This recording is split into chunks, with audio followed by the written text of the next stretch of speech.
First contact deception. The Varangian survey vessel emerged from fold space at the edges of an unremarkable yellow star system. Captain Nyra Hall stood at the command deck, her crystalline exoskeleton catching the starlight as she studied the holographic display. The third planet showed promising signs of intelligent life.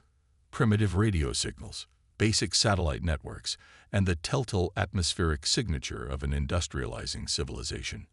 Another developing world, she transmitted to her crew through their neural mesh. Begin standard assessment protocols. Deep beneath the Himalayas, in a facility known only to a select few hundred humans, Director Marcus Chen watched the alien vessel's arrival through quantum-linked sensors that defied conventional physics.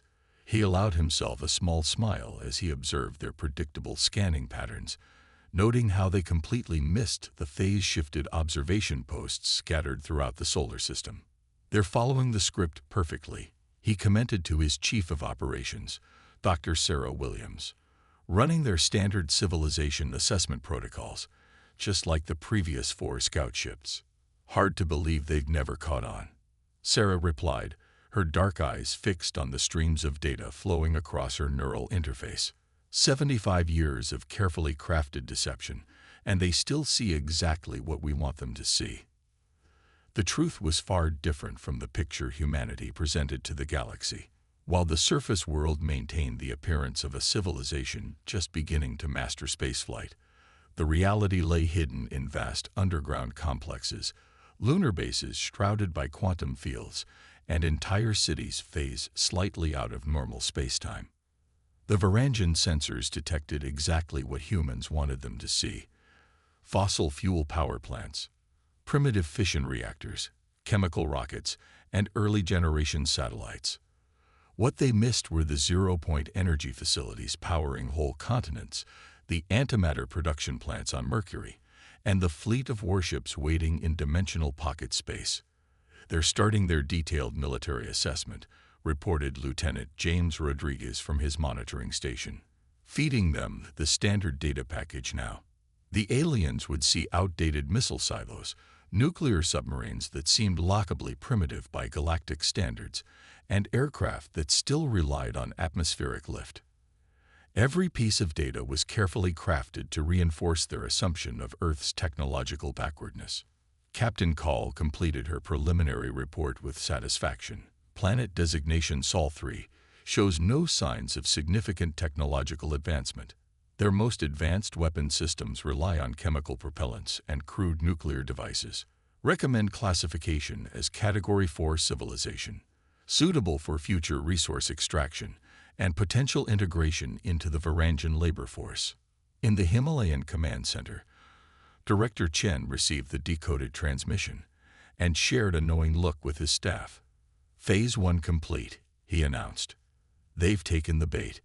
Now we wait for their next move." "How long before they try to claim Earth?"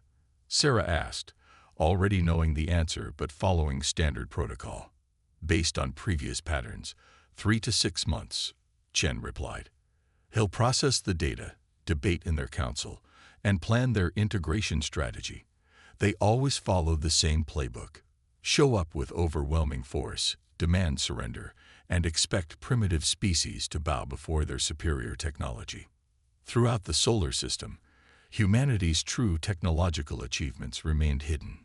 Quantum computing cores that made alien eye look like pocket calculators, weapons that could manipulate the fabric of space-time itself, ships with hulls forged from materials that shouldn't exist according to conventional physics. The Varangian scout ship made one final pass through the system before jumping to fold space, completely unaware that their every movement was being tracked by technologies they couldn't even comprehend. As they disappeared into the void, Director Chen initiated the next phase of humanity's long-term strategy. "Alert all commands," he ordered. "Operation Sleeping Giant proceeds as planned. Continue production of phase-shift weaponry and begin final testing of the dimensional inversion shields. When they return, we'll be ready." In the darkness of space, humanity's hidden fleet continued its silent vigil. Soon, the galaxy's most arrogant civilization would learn that they had gravely underestimated the species they considered primitive.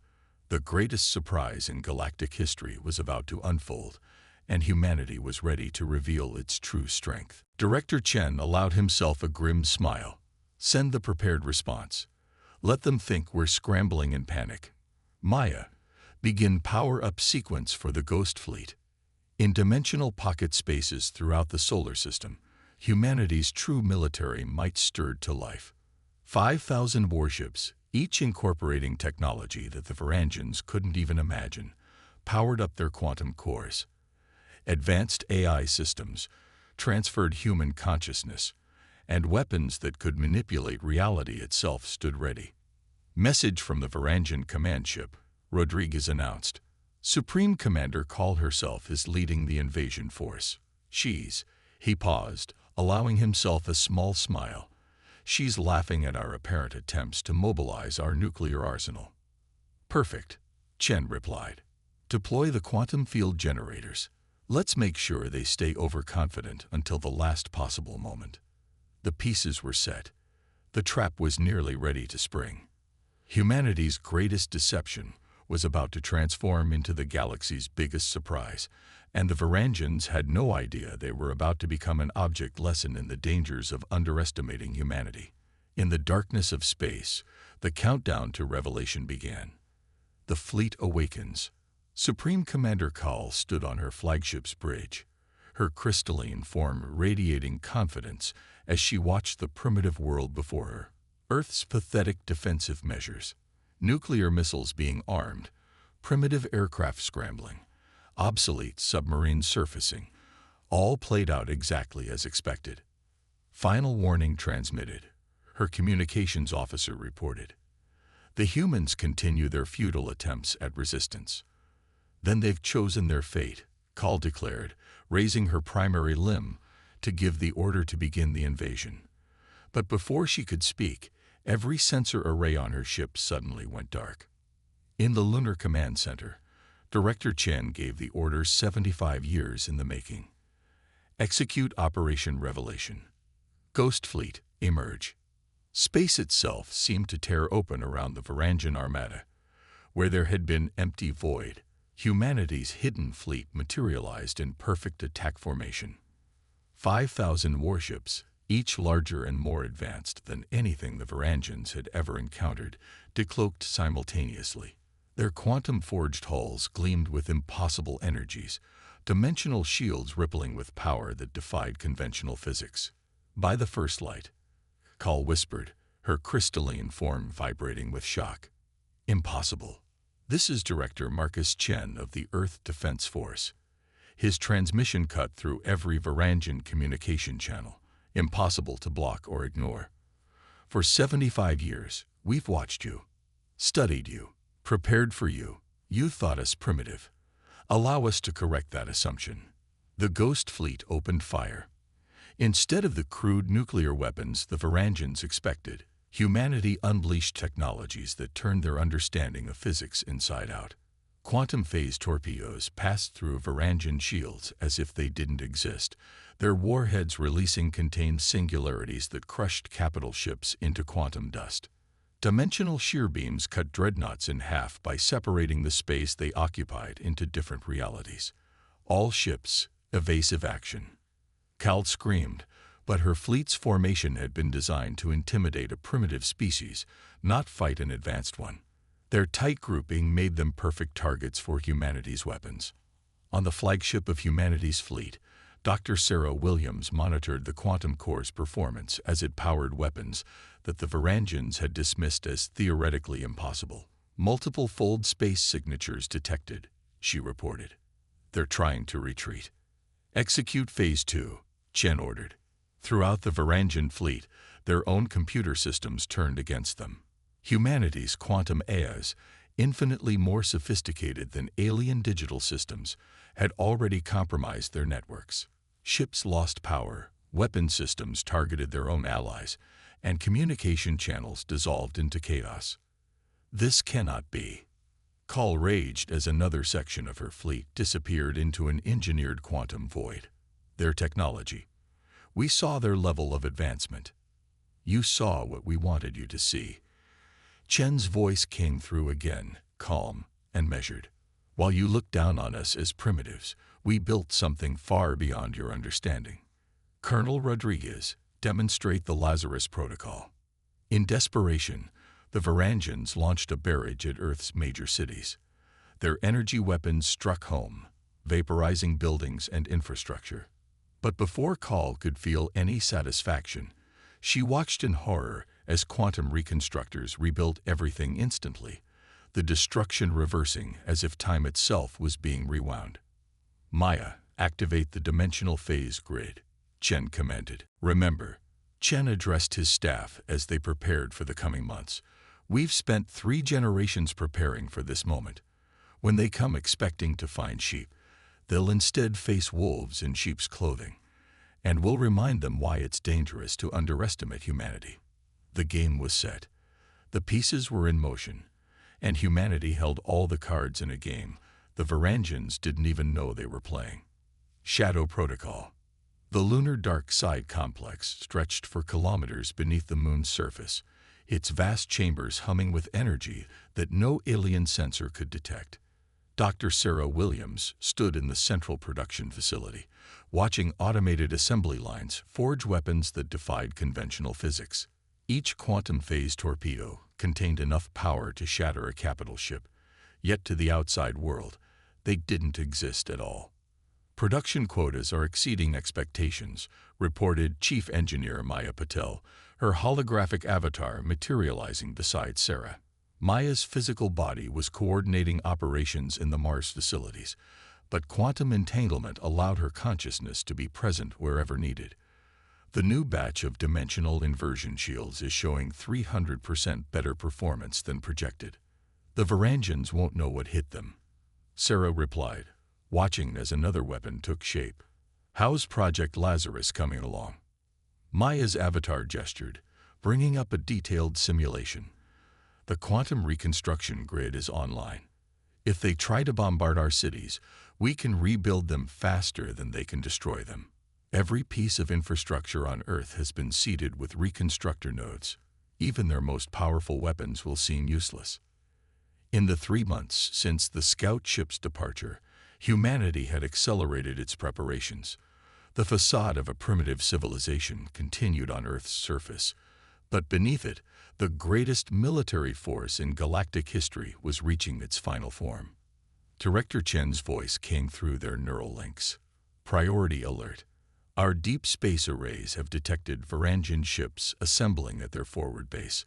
Looks like they're moving faster than expected. Sarah and Maya shared a look. The game was entering its next phase. Begin evacuation protocols, Chen ordered. Move all non-essential personnel to the subsurface arcologies. Maintain surface activity patterns to avoid suspicion, but I want our people safe when they arrive. Throughout the solar system, humanity's hidden installations shifted into high alert. In the asteroid belt, swarms of autonomous combat drones, smaller than dust particles, awaited deployment. Beneath Europa's ice, quantum communication arrays ensured instantaneous coordination across the entire system. On Mars, the massive shipyards in pocket space completed the final vessels of humanity's ghost fleet. Status report, Chen demanded during the emergency command staff meeting. Surface evacuation is 60% complete, Colonel Rodriguez reported. Automated systems are maintaining normal patterns of human activity. The Varangians won't detect anything unusual. Ghost Fleet is at 100% combat readiness. Maya added, all ships are in position, phase shifted and undetectable. Quantum weaponry is primed and targeting systems are locked. Sarah pulled up the latest intelligence. Their assembly patterns suggest an invasion force of approximately 12,000 ships. They're following standard Varangian doctrine. Overwhelming force against what they perceive as a primitive species. They're about to learn the meaning of hubris, Chen said quietly. Activate the Prometheus Protocol. Throughout the solar system, hidden quantum sensors heightened their vigilance. The Prometheus Protocol represented humanity's most advanced defensive network, a web of interconnected systems that could track, analyze, and counter any known form of alien technology. In a secure chamber deep beneath Olympus Mons, the quantum AI core that coordinated humanity's defenses processed quintillions of calculations per second. It had spent decades studying Varangian tactics, technology, and psychology. It knew their weaknesses better than they did. "We're detecting the first fold space signatures," Rodriguez announced 3 days later. "They're arriving exactly where we predicted." The Varangian invasion fleet emerged from fold space in perfect formation, their 12,000 ships arranged in the standard pattern used to intimidate primitive species. Their sensors immediately began scanning Earth, detecting exactly what humanity wanted them to see: panicked military responses, outdated defensive preparations, and the chaos they expected from a civilization about to be conquered. "They're broadcasting on all frequencies," Sarah reported from her station in Lunar Command. "Standard demands for surrender. They're giving us 6 hours to submit to their authority." "Ghost Fleet reporting minimal damage," Sarah responded. "Enemy fleet combat effectiveness reduced to 15% and falling. We're detecting multiple attempted fold space jumps." "Let them try," Chen said grimly. "Dr. Patel, activate the fold space disruptors." As the Varangians attempted to flee, they discovered that even their faster-than-light technology had been compromised. Their fold space jumps collapsed before they could form, trapping them in normal space. "Supreme Commander Cal," Chen transmitted, "you came here expecting to find a primitive species ready for conquest. Instead, you found humanity at its finest. Your choices are simple: surrender or be destroyed. Unlike you, we prefer not to unnecessarily end lives. You have 5 minutes to decide." In the silence that followed, the remnants of the Varangian fleet hung motionless in space, their weapons powerless, their technology outmatched, and their assumptions about humanity shattered forever. The greatest miscalculation in Varangian history was about to reach its conclusion. Around Earth, the Ghost Fleet maintained its position, quantum weapons ready but holding fire, waiting for the response that would determine whether this would end in surrender or annihilation. Shattered paradigms. Supreme Commander Kaal stood in the quantum-shielded conference chamber aboard humanity's flagship, her crystalline form dulled with the weight of defeat. Through the transparent quantum steel viewport, salvaged ships methodically contained the wreckage of her once mighty fleet, each piece a testament to her civilization's catastrophic miscalculation. The Varangian collective has ruled unchallenged for 12,000 cycles, Director Chen stated, watching the alien commander with measured calm. "That era ends today." "How?" Cal's translator struggled to convey the complex mixture of emotions in her reply. "Our surveillance was perfect. We monitored every transmission, every energy signature, every technological advancement." Dr. Sarah Williams allowed herself a small smile. "Did you really think a species that detected your first scout ship 75 years ago wouldn't develop countermeasures? We've been watching you watch us, Commander. Every time you thought you were being clever, you were actually seeing exactly what we wanted you to see." The quantum displays around them shifted, revealing the true extent of human advancement. Cities on Mars hidden in pocket dimensions, antimatter refineries inside Mercury's core, quantum shipyards scattered throughout the Kuiper Belt, an entire civilization that had developed in secret, preparing for this very moment. "Your empire spans 1,000 worlds," Chen continued, "yet you never questioned why Earth showed such technological stagnation compared to other species you've encountered. Never wondered why a planet that detected your presence continued to appear primitive." Cal's crystalline structure vibrated with realization. "The other developing worlds we've subjugated will be freed," Chen finished firmly. "Humanity's emergence won't just change the balance of power in this sector. It will fundamentally alter the galaxy's social order." In Lunar Command, Maya Patel coordinated with the quantum reconstruction teams as they began processing the battlefield debris. Each piece of Varangian technology was being analyzed, compared against human advancements, and archived for future reference. The diplomatic channels are flooding with transmissions, Colonel Rodriguez reported. Every major power in the sector is reacting to the battle footage we released. The Varangian Collective's client states are already declaring independence.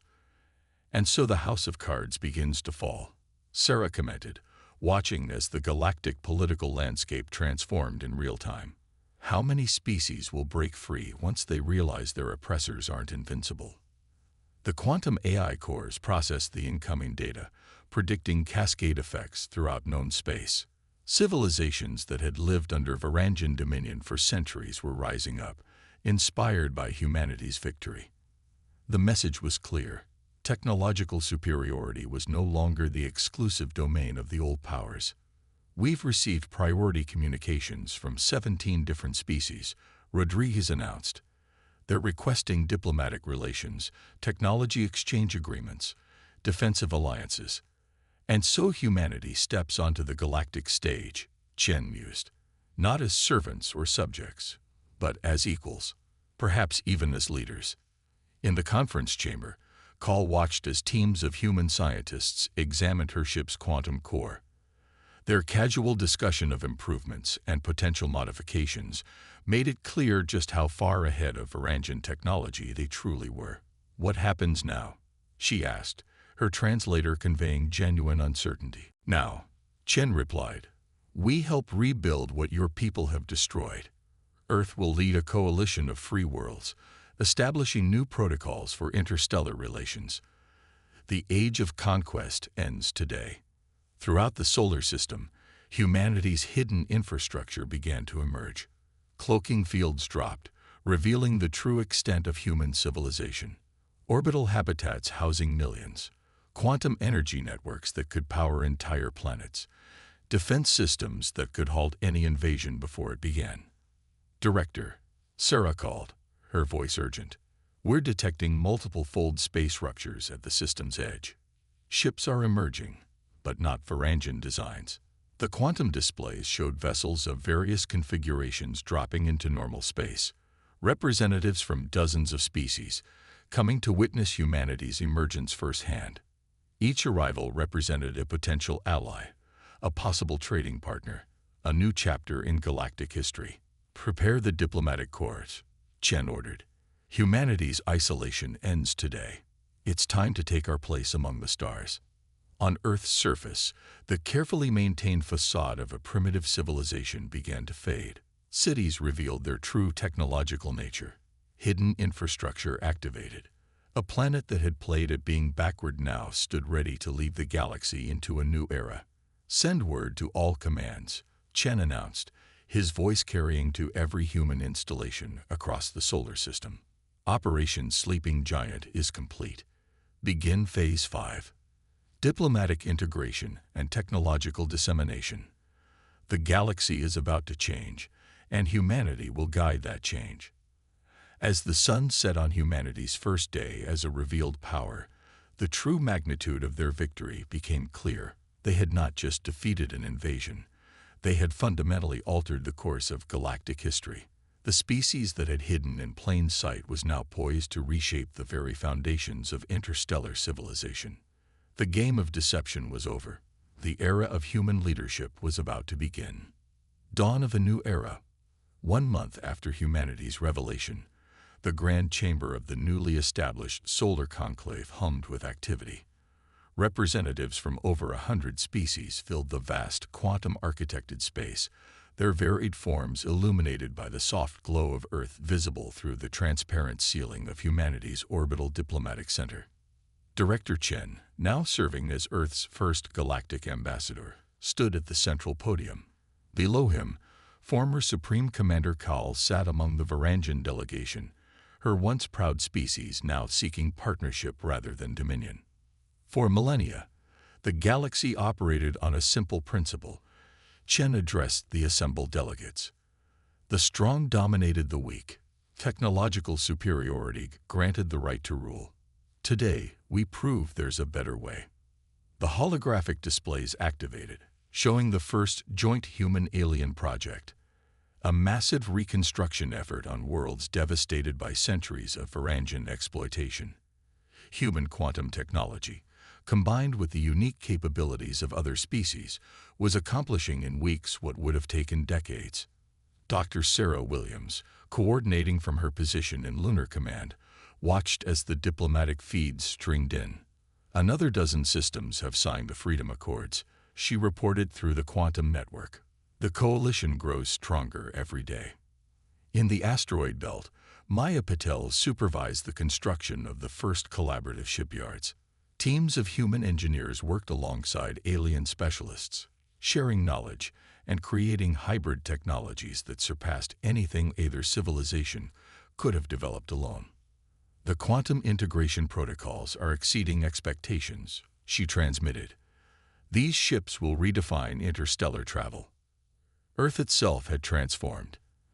The carefully maintained mask of primitive technology had given way to its true face. Quantum towers reached into the sky, dimensional pocket spaces multiplied urban capacity, and teleportation networks replaced crude ground transportation. But humanity hadn't forgotten the lessons of their long deception. The defense grid remains our priority, Colonel Rodriguez reported during the daily security briefing. 14 more systems have adopted our quantum shield technology. The age of easy conquest is over. In her private chambers, Cal studied reports of the changing galaxy with her 4 primary eyes. We thought ourselves the peak of evolution, she commented to Chen during their weekly meeting. How blind we were. The truly evolved understand that strength comes from cooperation, not dominion, Chen replied. Your people are learning that lesson well. The quantum displays showed the progress. Former client states rising to new prominence. Shared technology lifting countless species from poverty, defensive networks ensuring the peace. The galaxy was transforming from an empire into a community. Director, Sarah's voice came through urgently.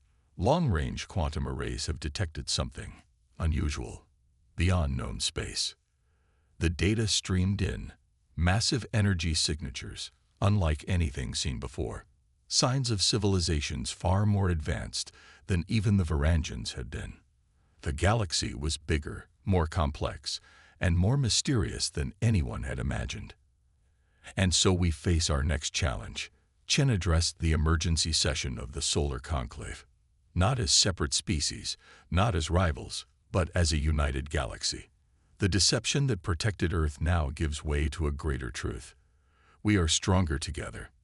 The assembled delegates, representing civilizations that weeks ago had been bitter enemies, voted unanimously to pool their resources, share their knowledge, and face the unknown as one. In orbit above Earth, the combined fleet of the new coalition assembled. Ships of human, Varangian, and dozens of other designs moved in perfect formation, their crews working together with the efficiency born of shared purpose. To think, Sarah mused, watching the display. 75 years of hiding led to this moment. Not hiding, Chen corrected. Preparing, not just for the Varangians, but for everything that would follow. Humanity didn't emerge to become another empire. We emerged to help build something better. As the sun rose on another day in the new galaxy, quantum communications carried messages of hope and cooperation between worlds that had never known peace.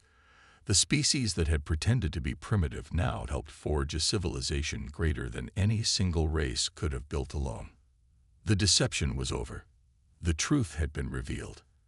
And in its wake, a new era dawned, not of conquest and subjugation, but of partnership and progress. Humanity had changed the galaxy not through force alone, but through the most powerful weapon of all, the ability to imagine, and then create, a better future for all. The stars beckoned, and for the first time in galactic history, a united civilization prepared to answer their call together.